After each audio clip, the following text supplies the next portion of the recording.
HarperCollins presents A Murder in Paris by Matthew Blake. Read by Penelope Rawlins, Rose Robinson, and Josh Wichard. Prologue. The Lutetia, Paris, 1945. "There's another body," says one of the porters. "Upstairs, room 11. He sighs. "Murder or natural causes?" "That's your business, not mine. I told him you'd take a look." He is tired of murder and bodies. The war is over, but death goes on. He gets up and leaves the office and enters the lobby. The Hotel Lutetia, the jewel on Paris's left bank, is full of people. There are crowds by the entrance, people mingling in the grand dining hall, standing all the way up the vast staircase and along the corridors. The occupation is just a memory now, or a nightmare. Today, Paris is full of American GIs, British liaison officers, and French resistance fighters. But no one notices them. They only see the survivors. Each survivor from the camps arrives at Gare d'Orsay with their striped rags, shaved heads, bone thin and some barely breathing. This grand hotel is their new temporary home. They are like ghosts returning to the land of the living. He reaches the first floor and finds room 11. Other residents stand in the corridor hoping for more information. The victim is young. She should have her whole life ahead of her. It is tragic, really.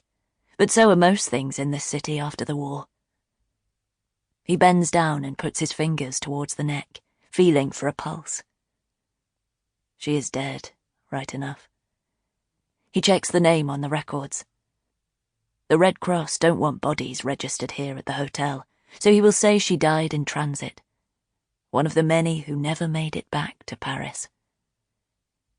He leaves room 11 and walks down the grand staircase of this magnificent old hotel, past the latest group of survivors heading to their rooms. In the old days, this hotel was one of the most famous in the world. Guests crowded into the bar, dined loudly in the restaurant, conducted passionate affairs in the suites, and bickered over cigars in the lounge. He remembers the magic of the place before the fighting started. Paris was always the city of lights. The last 5 years have changed everything. For too long, it has been a city of darkness. He returns to his office, writes up the form and stamps it. At lunchtime, he takes a walk along the left bank to clear his head. He feels his hand shake as he puffs on a cigarette, the prick of tears in his eyes as he smokes, his whole body racked with urgent feelings he can't explain. He wasn't always like this. And, just like the Lutetia itself, the glories of the past seem dead now. They are all survivors here, in one way or another. Paris will never quite be the same again. And nor will he. Day 1. Present day. Chapter 1. Olivia.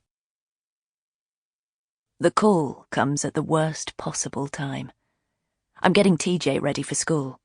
As always, he's refusing to put his socks on because they're itchy, then also refusing to put his shoes on, and the less said about making sure his geography homework is in his rucksack, the better. It's only me and him, and he has enough strength as a 6-year-old to make the morning routine more like a WWE wrestling match. I sometimes wish I had The Rock as my live-in partner.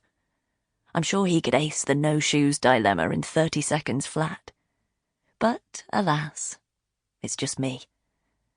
It always feels like I'm doing a 2-person job on my own.